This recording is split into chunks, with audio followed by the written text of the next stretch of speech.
Panjenenganipun pratamu kagung miwah putri Daruri Budi. Sawetawis panjenengan sami lenggan kadhe kebak ingkang mardikan. Saestu mawantu-wantu nyuwun lumutring samudra pangsami ngagung.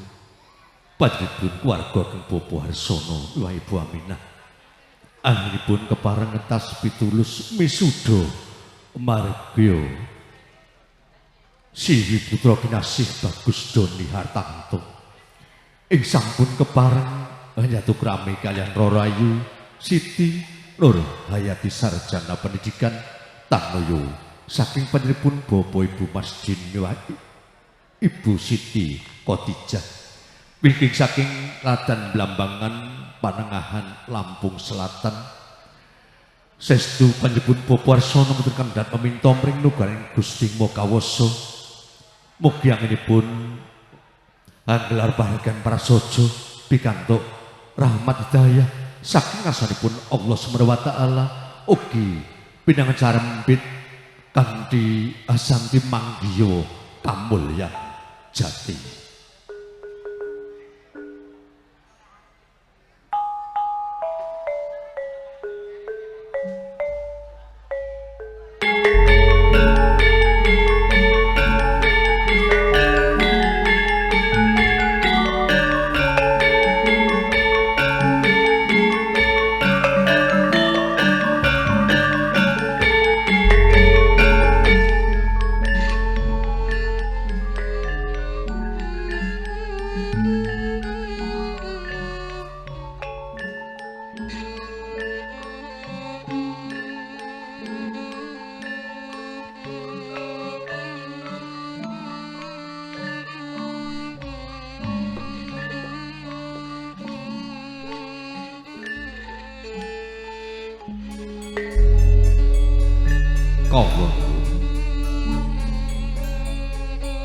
Assalamualaikum warahmatullahi wabarakatuh.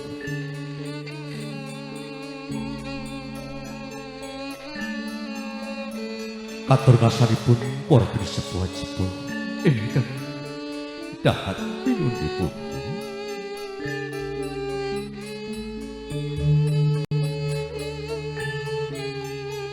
Katur ngasanipun para alim ulama ingkang rinten kalawan dalu tansah sumandhing wahyu kitab singgali minangka panuntun kiblating manembah ingkang pinantung pakurmatan.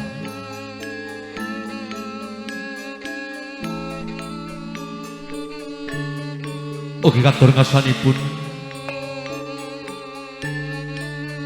para pangemban pangemting praja ingkang saestu dados pandam ing kawula dasih ingkang dahat kalingga murdaning kakrami ingkang winantin supa basuki.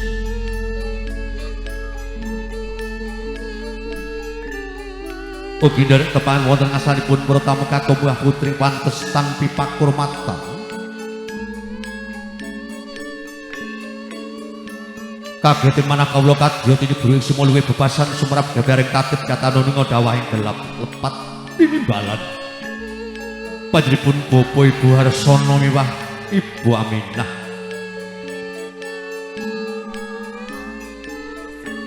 Anggenipun kepareng tas pitulus misuda margya Siamboyong pinangantos sarimbit Bagus Doni Hartanto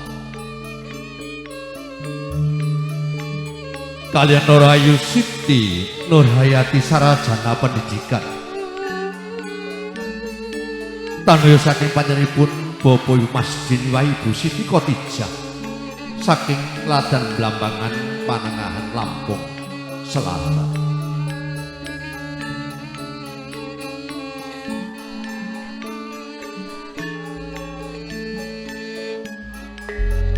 Sederengipun kawula nyuwun pangapunten agung dening kawula kumawantun hanya gekang ngendika sami lelenggan kanthi kebak ing kamardikan. Ing mriki kawula boten ngirangi ing reh kasusilan. Awit awrat sarung jagung kemban dawuh saking panjenenganipun Bapak Ibu Harsono minangka Pandhawa paregan prasaja.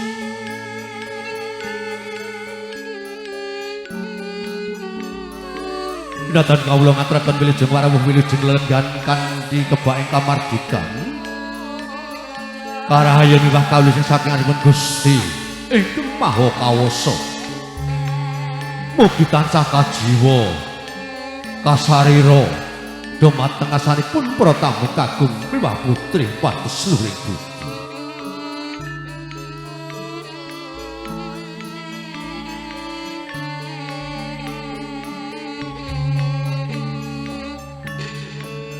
Pargyan badhe kapurwakan panjenenganipun pinang sarimbit saking sasana Masagra.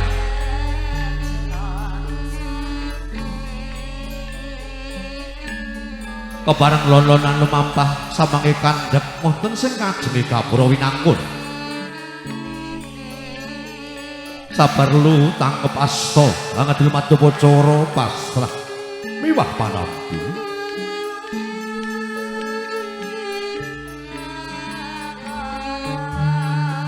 Ingkang minangka manggalaning karya saking keluarga ageng panjenenganipun Bapak Ibu Masjid saking Ladang Blambangan Panengan Lampung Selatan ingkang winantun pakurmatan panjenenganipun Bapak Dalem minangka manggalaning karya wonten caos waloyan panampining pasrah saking panjenenganipun Bapak Ibu Arsono miwah Ibu Aminah badhe kasara panjenenganipun songsong agung dukuh panggung panjenenganipun ingkang winantun pakurmatan Bapak Marsono Sarjana Agama paripurna lumadyapacara pasrah panampi pinang sarembit kalanggaken sasana penajang kasuwunaken donga saking ngarsanipun para tamu kagum wabun dalasan para sepuh anggenipun brayan manggih iwana manggih jodo ingkang sejati manggih keluarga ing bagya mulya ya manggih keluarga ingkang sakinah mawaddah warahmah. Allahumma amin alhamdulillahirabbil alamin.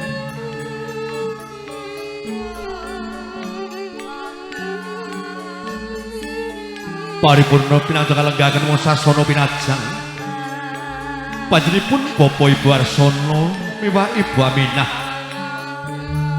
panguniyane saya pratamu kepareng bamblabar sajroning sasana paragyan prasaja bebasan caket sami andung tebih sami manglung kepareng aturaken atur pambagya harja yiwana katur ngarsanipun para tamu kakung miwah putri wonten kalodhan panjenenganipun Bapak Arsono awit saking suka miwah bareng manah boten kuwahi matur wonten ing asanipun para tamu awit saking suka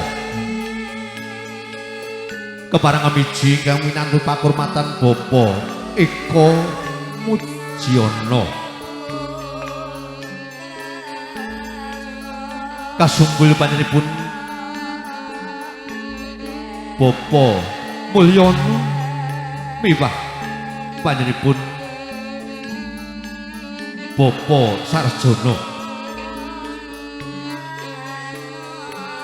minangka tandha cetha paripurna samangke bilih pinang sarimbit sampun kajengeraken tumuju sangajeng aprena saperlu tangkep asta nderekaken gunduripun para tamu kagum Bapak Putri sowan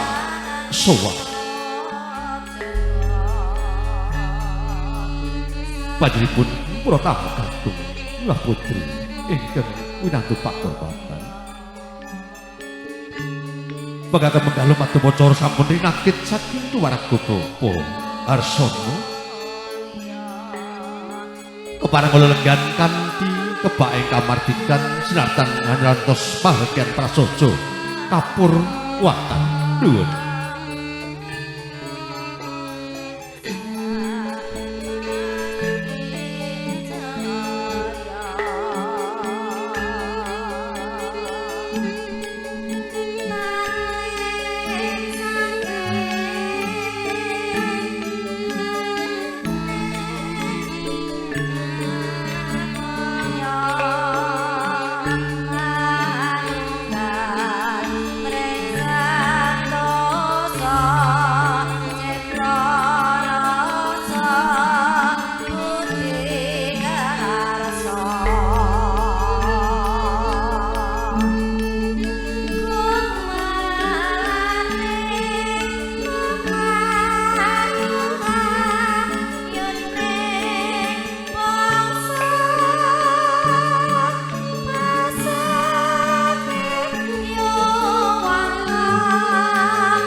Cilangen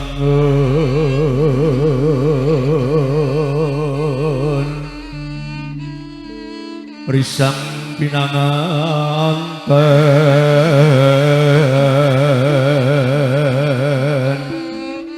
kalih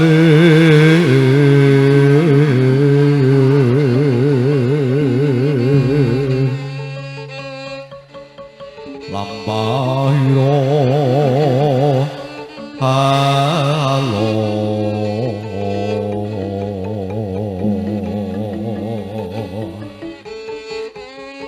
o sameta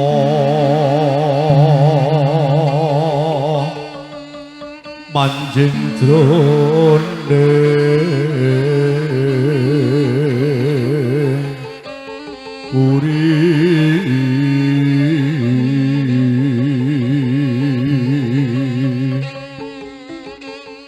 pinanganten kalih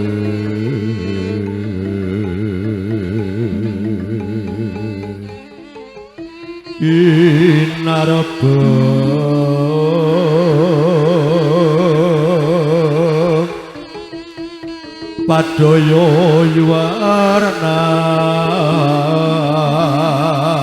yuwarnan nira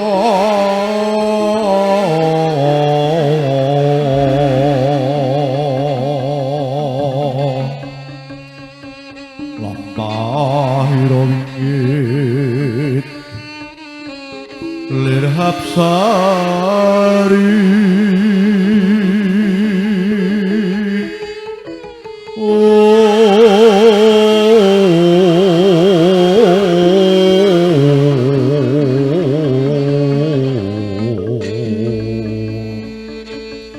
lir widodara widodari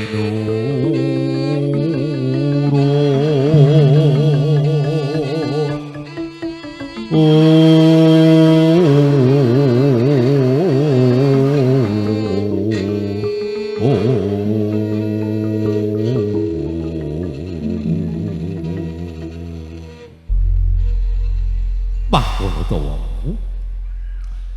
pinangan sari mbiku sameta gati saking sasana panti busana